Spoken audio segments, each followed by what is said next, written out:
exciting episode of the Lucas Chat podcast.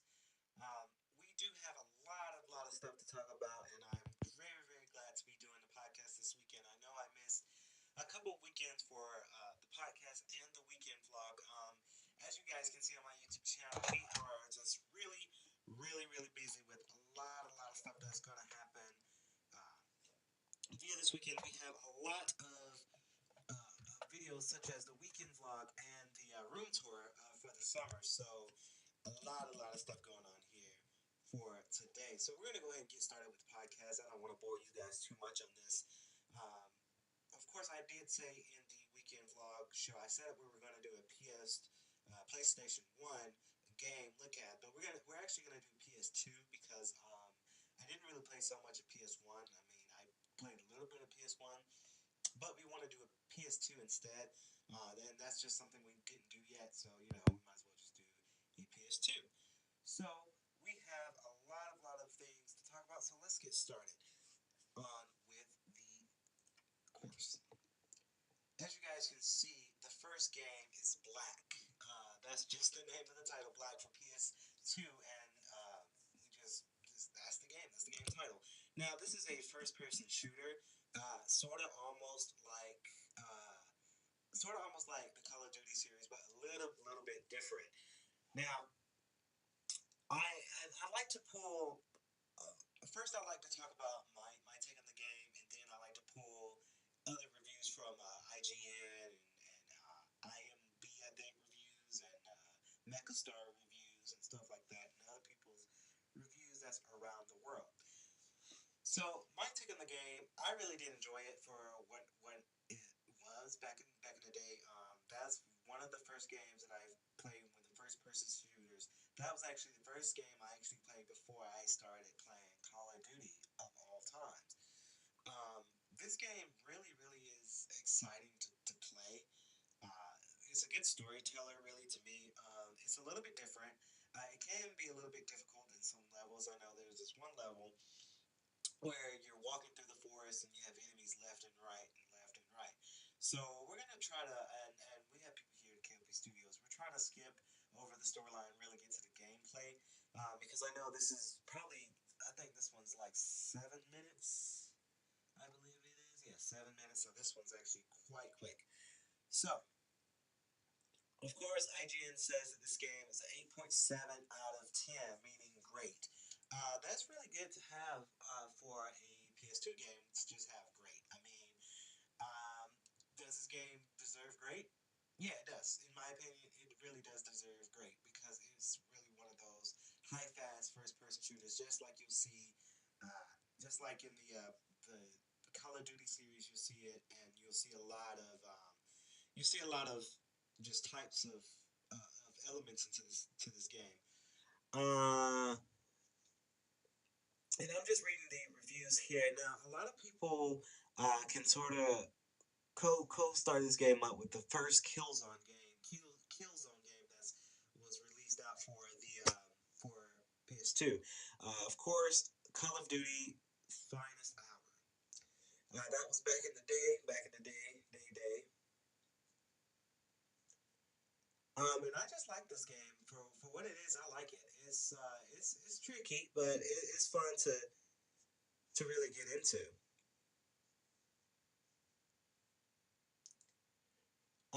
And of course, we have a lot of reviews here from viewers. Now we're gonna just try to do this kind of like a slow pace. Um, I forget the name of this character, the main character. I forget his name, but he's going out and I guess the feds is what you could call him. Got to him and he's helping out. I don't know if it's the government prior to the game, but it's helping them out and developing the story.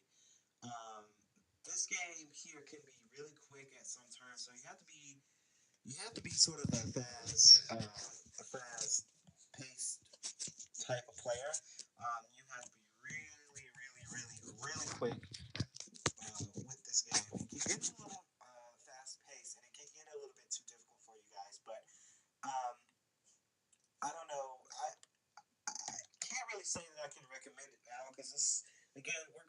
PS2, and we're going back to the classic. So I mean, if you still want to check this game out after the years, then yeah, I would recommend you checking this game out.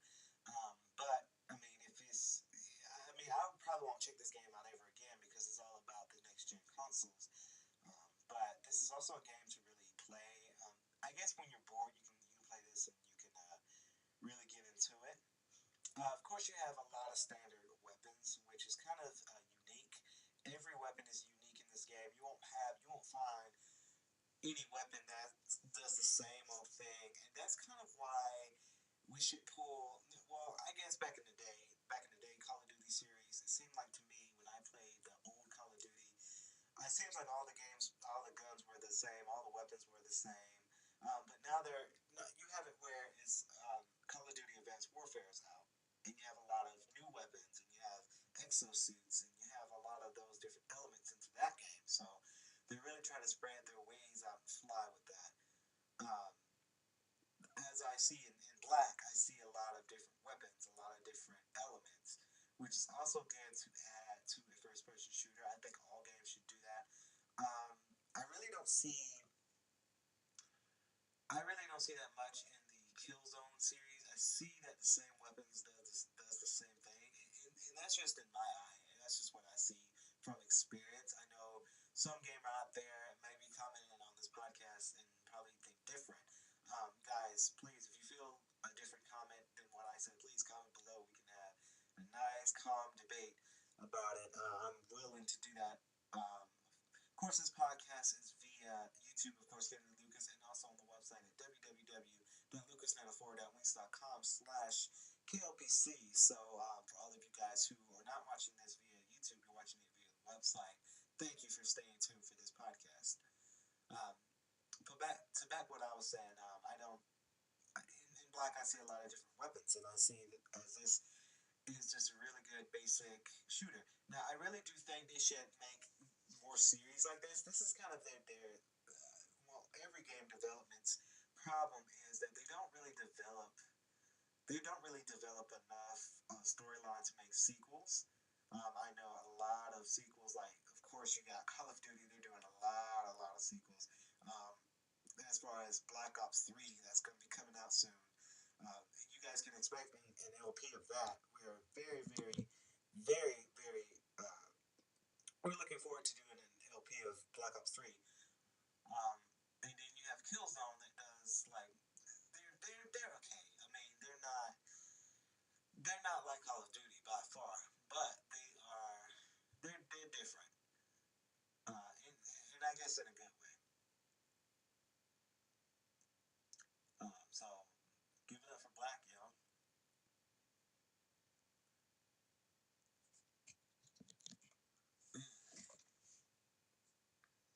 And of course, you can sort of set your difficulty in Black. You can do normal, easy, normal difficulty, normal, hard. That just depends on your shooting experience and your gaming experience. Uh, each level of the game is very quick in my eyes. It's not the easiest thing. It's very quick. Okay, guys, the next game you got is presented by Namco. It's presented by Namco. Of course, as you guys probably might see it,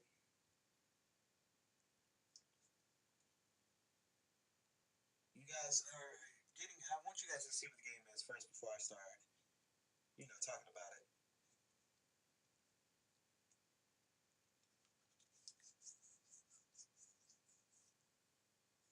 Okay, so you can see that there's a lot of action in here.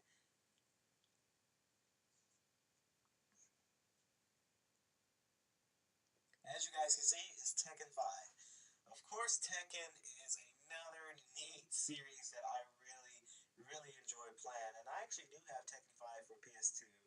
Um, Tekken, I just love their series. I love their fighting experience. I mean, you can never go wrong with Tekken. It's not your average game that you might. Well, it might be your average game because a lot of people still play Tekken to this day.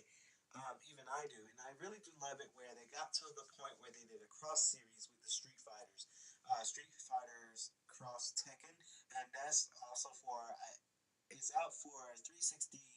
I know, and it's also out for the PS3, which I do have a copy of the PS3 Street Fighter Cross Tekken. Of course, they got the newest thing out, new Tekken out, the Tekken 7. Well, I don't know if that's the newest thing out right now, but Tekken 7 is out right now. And I think they're gonna make it all the way up to 10 and 11 because, of course, they're gonna do it for the next gen consoles by far. Um, but you can never go wrong with the Tekken series. It's a high speed fighting game that you can really get into, and it can become a little bit difficult at some points if you don't know what buttons to press or what right buttons to press. But it's something that you can really get into. Um, by far, you have a lot of characters into the game that's just have their own unique style. My favorite you just saw is Eddie, the black guy. Eddie was one of my favorite characters to play. I don't think he's in the newest Tekken games, but Eddie was uh, one of my favorite characters to play. Um, of course, Tekken 5 was released in 2004. The Tekken series is developer and publisher was Namco, and it's an arcade game and PS2 game. It was also nominated for a VGX Award for Best Fighting Game. Now I'm scrolling down here to find more nominees. Okay, so it won VGX and Satellite Award for Outstanding Sports and Satellite Award for Best Sports Fighting. Um, back in and those two, well, all three of them was back in 2005. So you guys can go back. It's about what 10 years, 10 years since they won their nomination. I'm not sure if they won. Yeah, yeah. Well, they were nominated, and those two awards, the satellite awards, they were awarded. Um, and this one, of course, is the tournament, one of the tournament series too. Um, as you guys can see, there's just so many characters. It's ridiculous. And their logo design is not half bad. Very very cool, unique style. And I actually do like their music. Their official soundtracks, the OSTs that comes within the game. I think the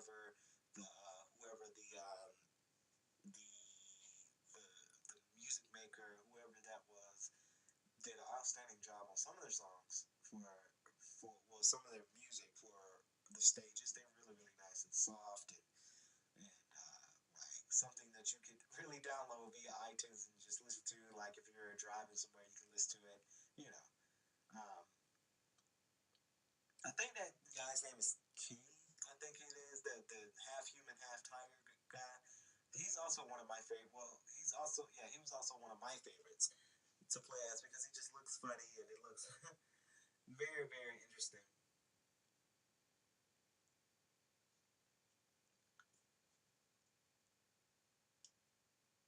And the graphic style for its time, it wasn't really that half bad. I mean, yeah, it could be. We all know it can be better, but it's not that half bad.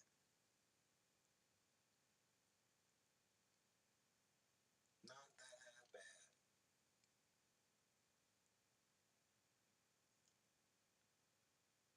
And I'm just scrolling down here now, trying to find some quick articles.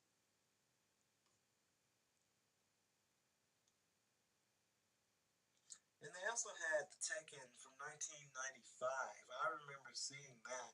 And then they went on to Tekken 2. And 1996, that's the best year. I'm just kidding. But seriously.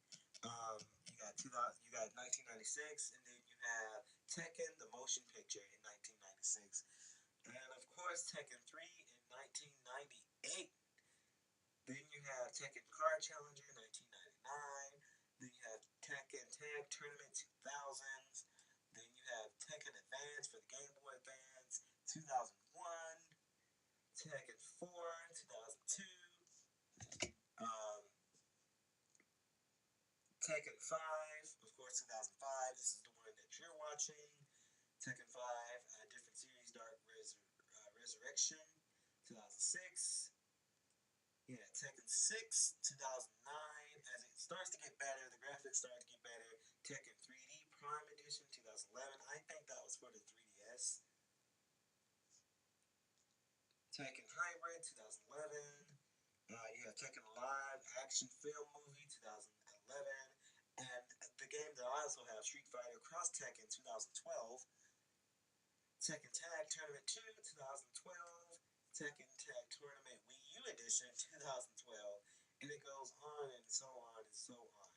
Now, of course, they're going to branch out for PS4 and Xbox One in the new series. Um, I think Tekken has its own like series. You try to look at these fighting games and you think you look at the fighting games now and you see DC that Mortal Kombat 10.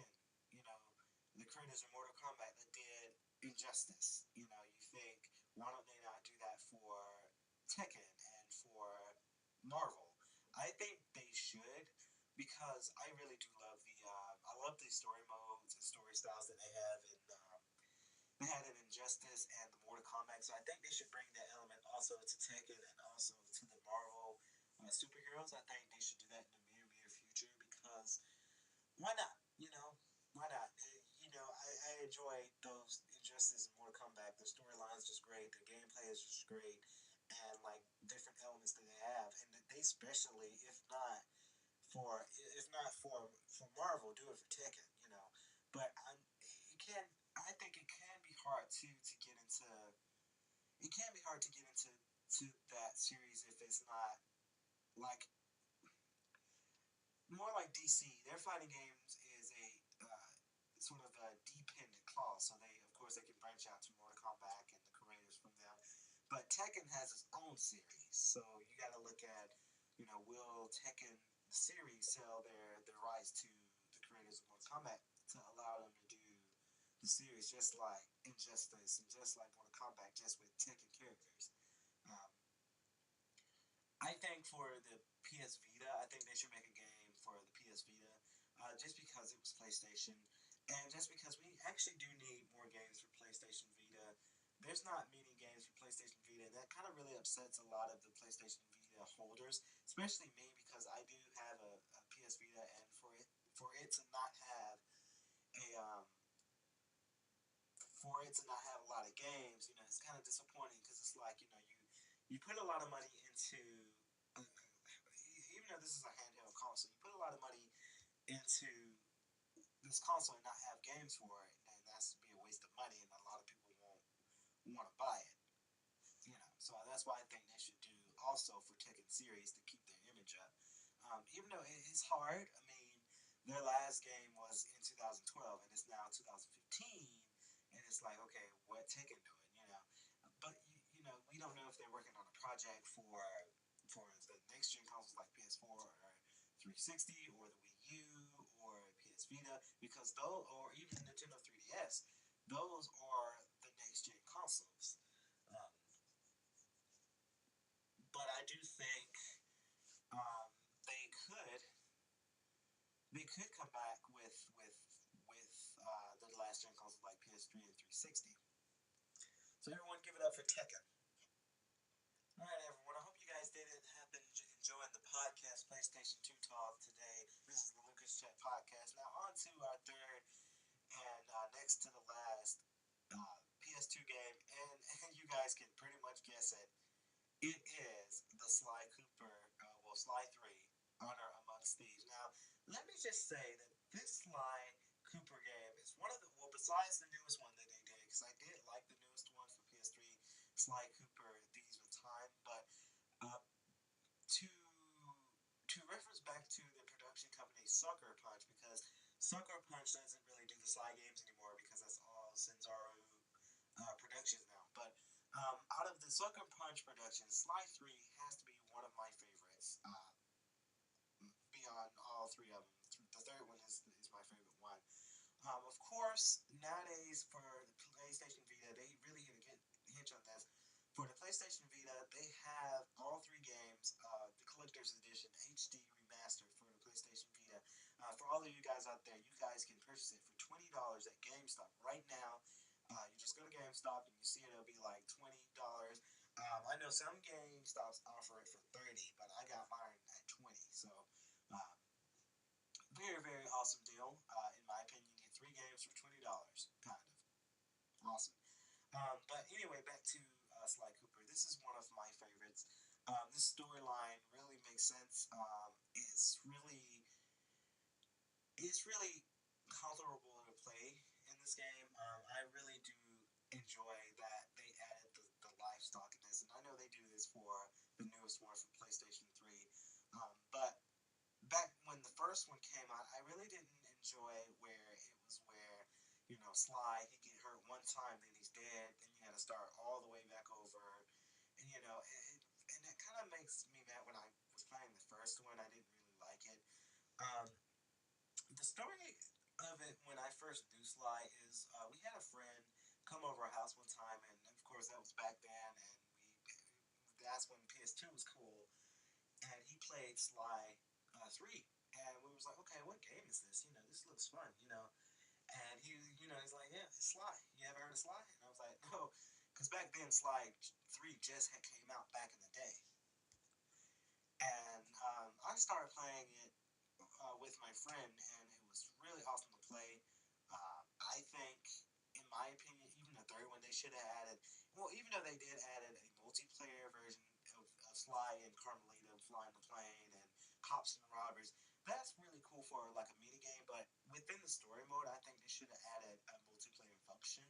I think that really would have attracted a lot of people in my eyes. I think it would have been really really awesome if you can have like Sly doing well have like missions that kind of go together with the two characters, but then have player one being Sly and player two being Bentley, and then on another mission, player one could be Murray and player two could be the Panda King.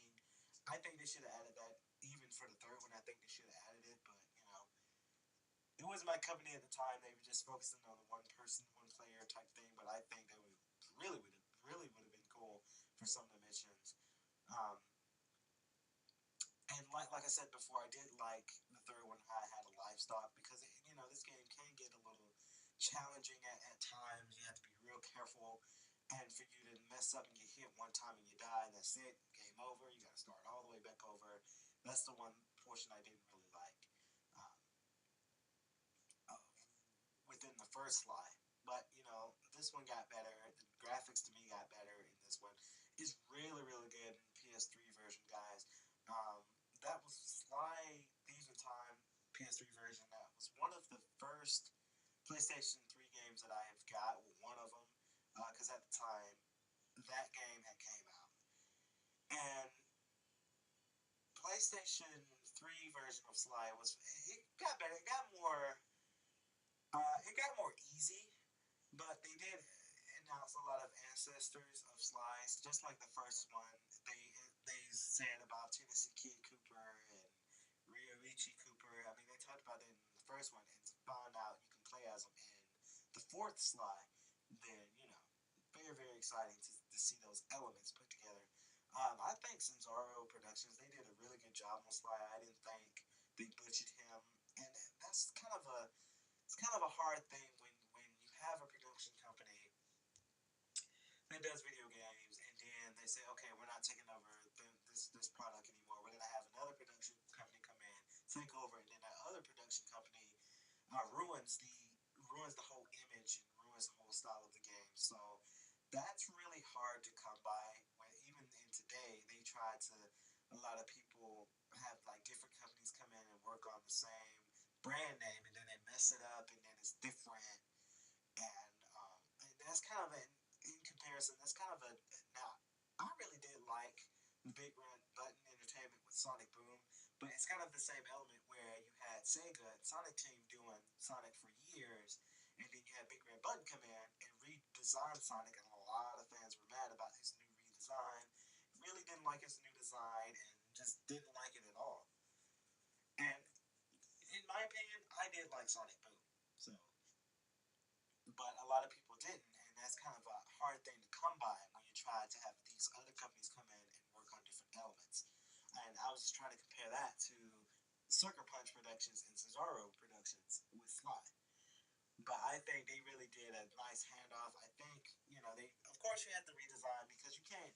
The way you look at it, and guys, if you're watching the gameplay here now, the PS2 slide is different from the PS3 slide. It is. They look almost the same, but a little bit different. Like in the PS3 version, slide looks a little bit darker, but in this one, he looks lighter. And they went into more details with his clothes, his hat, his cane, everything. So, and a lot of people, and then there's a lot of rumors out there saying that, they're gonna make an animated movie, 3D movie for Sly to hit theaters. Now, I really hope that happens. Uh, will I ever go see the movie? Probably not. Just because, I'm more of an action type movie. I might. I mean, I'm not a huge Sly fan, but I mean, I can get into Sly and I can enjoy Sly. As you guys can see with my LPs, I can really get into it. But it would be cool if they made an animated movie. I think they should make more movies like that for like video game characters such as Sonic the Hedgehog. A lot of rumors going on for that, and it's like, are they doing a movie? Are they not doing a movie? What's going on with them? Um, you never know. And I see like trailers of Sly, live Sly in 3D form, and doing like a teaser trailer. So I hope that's true. You can never know what they're doing until they do it. But I think I mean, it would be cool if they did a movie of Sly, Bentley, and Murray, and all of them, the Sly gang. I think they should really do that. Now, if they were to do the movie, of course, you gotta have a lot of characters that's more familiar, that's been in, multiple Sly games, like the Panda King and like Dimitri, of course, Carmelita. You can't really do Neela because she died in the second game, so you can't really do characters like that. But I mean, you know, that's a giant green monster too.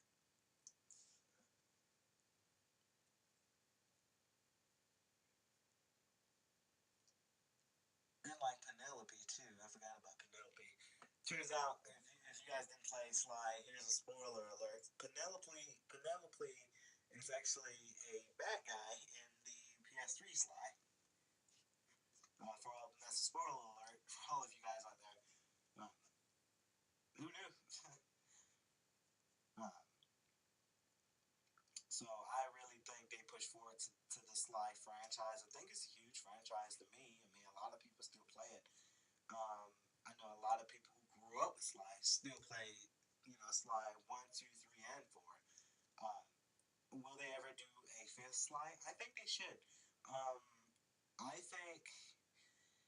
I mean, if they were to do it for the last gen consoles, great. I would buy one. I would buy a copy of Sly 5 if they ever were to do a PS3 version. But I think they're gonna market that for the next gen consoles because the next gen console has more of the 1080p resolution, more HD, more HDMI capabilities. So I think they're gonna market that out the uh, for the PlayStation 4, Xbox One franchise. So everyone, give it up for Sly.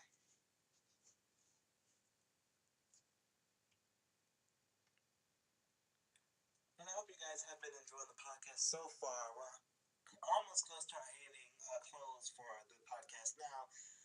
This is another game that you just gotta just really get into. This game to me was first introduced for the PS2. Now this is Namco Museum. Now what's so special about Pac-Man is that in this game they changed it up for the Pac-Man, Deep Dug, and Galaga. I love this game. Back in the day, I loved this game because this was a nice party game. My mom actually had a copy of this. This was her copy for PS2, and she played this thing, and I played with her. Now, as you guys can see, here's Pac-Man, but it's a arrangement. It looks more digital. It looks more bulkier, and it looks even better. I think this was a very, very nice idea from Namco to have done this for all of the Pac-Man lovers. It gives the Pac-Man fans to look at Pac-Man in a whole different way. And I just just think this was very smart, very very smart. Now this game is also introduced not only for the PS2 but also for GameCube. I did have a copy of GameCube version of this, but I was first introduced this to by PS2, and I honestly I love this game. It's awesome. This is a nice party game to really get into when you have friends over that want to play something simple. Will you see will you see like teens playing this game now? Probably not. You know, because it's all about the next gen. It's all about Froza and Call of Duty. It's all about those type of fun party games to get into. But if you're looking at like parents that just played games back in the day, yeah, I would see them playing this still to this day. Even my mom, she would probably play this game if she wasn't working right now. She would probably play this game uh, right now. Now, this is one of my favorite rearrangements. Is the Gallagher arrangement. You probably heard the soundtracks from previous videos of mine, and also from the shows that I do. I really do love the soundtrack of this game because it sounds very, very like orchestra type, and I love orchestra music when it's like good. Like I don't like that boring orchestra, but this sounds like somebody just like had a big band orchestra and somebody choreographed this music piece together. Um, as you guys can see here from Galaga, is your simple starship shooting the other battleships, but different. More like again, more bulkier, more graphic styles. The stages look better. They added key elements. Just like you guys can see here, you have asteroids in space, and that's what you'll see in real space. So it's like taking the 3D world and meshing it in with Namco. Cool element to that. Now, as you guys can see, that enemy just took a starship. So watch what happens when we try to get the starship back. It transformed into something better, like another starship that looks better and bigger asteroids. And as you guys can see, and how the enemies come out, they kind of dance around. They do a little move around, and then they get into formation. A lot of thought was brought into this game here, and again, just awesome rocket job for Namco to add that element. And it just feels like you're really in space. And here's a little key note for you guys. We are also K.L.P Studios is also going to get this soundtrack for our newest action movie that's going to be coming up real soon later in the future. Um, that's all I can really tell you guys right now. But that's what we're gonna do for our next action movie after the bartender, the other movie that I told you guys about. I can give you guys that title because I talked about it on the weekend vlog. So now here's another rearrangement they did for Dig Dog. Dig Dog was they added real world maps. Once again, guys, you guys can see it's more bulkier, it's more 3D. Well, not more 3D, but more animated, better, and just a different style of levels. The enemies, they still look the same, but again, they look bulkier instead of like that plastic cartoon animation they added. They added that real bulky animation style, and that probably takes a lot of time and thought into the game. Now, all of these games that's been rearranged, you guys can play with them. You can play 2-player. I don't really remember that the old style Dig Dog, the old style Galaga, the old style Pac-Man. You only play like once at a time. One player's up, and then when they die, your next player comes up. But in the arrangement, you have just like in Dig Dug, you have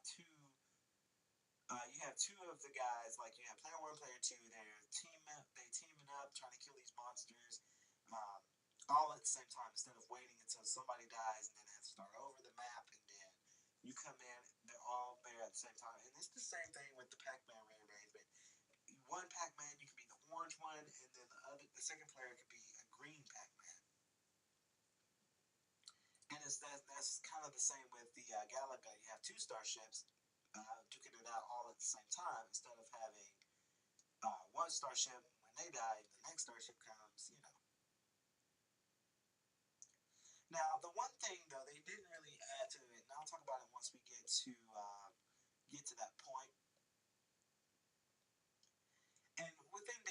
it's all about who can clear the most monsters and who can get the most flags. Because at the end of the game, they tally up the results and they decide if player one won or player two won. That's how they do it in this arrangement. As you guys can see, there's another new weapon that they added to the game, so that's also a good element to this. Now, Megastar always gave this game an 8 out of 10. 8 out of 10. That's not bad. I don't think this game deserves 100% 10 out of 10 because there were some specs, but for it to get an 8 out of 10, really good.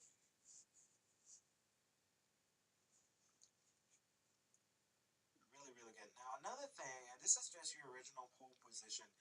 I really wish they would have did an arrangement for a pole position. Like, I think that's why I give them an 8 out of 10. Like, if you're gonna do a lot of the games that, well, three of the games that have arrangement, why not do Miss Pac-Man arrangement and pole position rearrangement? Because they really could have added this more bulkier and added more HD and more digital for pole position. The roles could have looked real, and then the background could have been like a real background scenery of a city or mountains, but they didn't add that. They didn't incorporate that in. And, I don't blame them for it because I think it takes a lot of money budget to animate something more bulkier. I know it takes a lot of patience, a lot of time, a lot of money. Um, so that's what I think. And here's your Galaxian, I think it is now. I don't know why they have like two names, Galaxian and then Galaga, but I guess this is how they do it. So give it up for Pac-Man. Okay, guys, welcome. I hope you guys if you're just now tuning in, please rewind the video because this is our last game we're gonna talk about for the PS2 podcast this week. Of course, you guys can pretty much guess this is Dragon Ball Z. For all of you who don't know what's Dragon Ball Z, y'all need to kill yourself. But this is Dragon Ball Z. This is Dragon Ball Z Budokai 3. Now, yes, they did do Budokai 1, 2, and 3, both for the PS2 and also for the GameCube, because PS2 and GameCube kind of ran almost in the same era. Only thing is, though, my favorite Budokai game for Dragon Ball Z for the PS2 is Budokai 3, because it's better, it's more HD. Now, I wasn't able to pull the actual PS3, not PS3, PS2 version of this. This is actually the remastered edition. They did GameStop and Bandai Games and all of them did a remastered edition for Budokai 1 and Budokai 3 collector's edition, also at GameStop. I think you can get that. Yeah, you can get that game also for $20. Well, 28.99. I think you can get that from GameStop. You can get that collection. That entitles the Dragon Ball Z Budokai and Dragon Ball Z Budokai 3. Now, this game was actually introduced to me uh, from my friend. I told you guys about the podcast. I told you guys that I had a friend that introduced Sly to me. But this is also introduced by my big brother because he had the same type of game, but only for the GameCube because he went for the GameCube version. Um, what do I have to say about Budokai 3? It's awesome. Like, the style is great. It's fast paced. The art style is great. And even the story mode is even great. I know there's this one, and this is Budokai 2. I didn't really get the concept. Like, my big brother, when he had Budokai 2 for GameCube, he enjoyed it. I just didn't get the concept of, like, if you guys can remember, in Budokai 2, the story mode, you had to go through, like a game board. Like, you know how, like, Monopoly, the game board, or the game of life, you go through these different dots, like, kind of like a game board, like a game piece. I really didn't get the concept of that. I guess they wanted to introduce something new to Dragon Ball Z. But in Budokai 3, you actually get to fly around different worlds and continue on the story mode. Kind of how it is with Ultimate Team Kaiichi. It's kind of almost the same thing where you have your character, you fly around the world, you find objects, you find your next objective. Kind of with the same elements, but Ultimate Team Kaiichi is, again, graphics are better than Budokai 3. Um, Within Budokai 3, though, you have a lot of Dragon Ball Z characters into the game. You have so many characters. I can name you all, but I don't want to waste time on that. But it's a lot of characters in this game, and then you have a lot of attacks.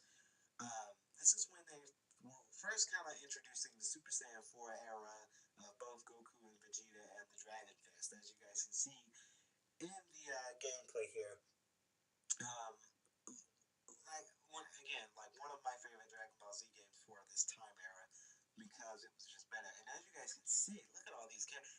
You have a lot of villains and a lot of Z warriors too. It's a lot of people. It's a lot of people. And you have a lot of customizations, a lot of costumes, a lot of art style, and just a lot of stuff. Um, but again, one of my favorite Dragon Ball Z games for its time.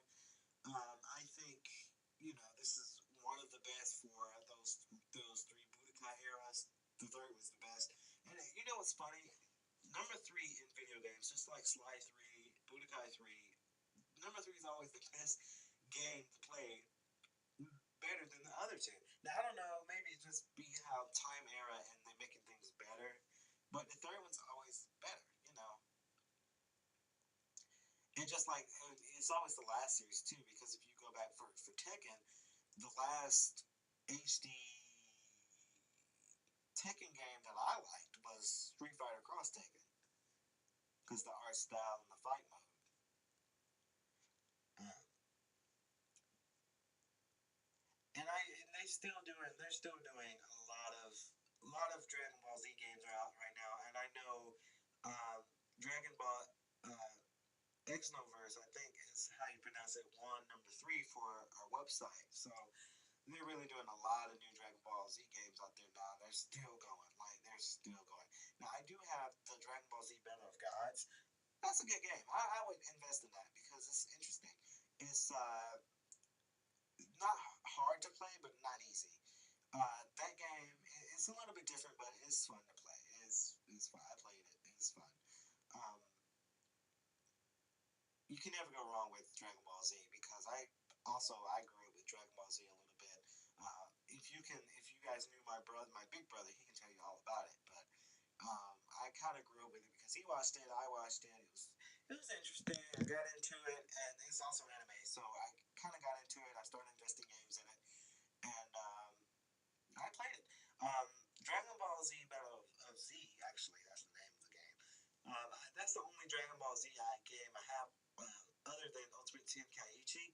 I really didn't like Ultimate Tenkaichi so much because the big boss battles can get a little hard, and my fingers are not fast with the fast button tapper section that you have to do in that game. So I don't really play that as often because I can't get into it. But Battle of Z is a game I can get into because it's a different variety of set modes and it's awesome to really get into. Um, and I don't think they should brand, well, at least not yet. Mortal Kombat creators shouldn't brand that when they do like Injustice, Mortal Kombat 10. I don't think they should add that element to Dragon Ball Z because Dragon Ball Z is its own style. It's good to see that Dragon Ball Z has a game for PlayStation Vita. Battle of Z is also for Vita. Of course, I don't have that version because I have it on PS3 and I don't want to overbuy the same game just with two different systems. Doesn't make sense to me when people do that. I guess to play more of it, but I mean I could never get into it. Um, but this game is just awesome for its time, and I think it's in these names. It's Dragon Ball Z Tenkaichi. Yeah, Tenkaichi. Um, yeah, Dragon Ball Z Tenkaichi. That's another series. I liked all three of them. They had three series of that. If I had to choose a favorite, Dragon Ball Z Tenkaichi 3. See,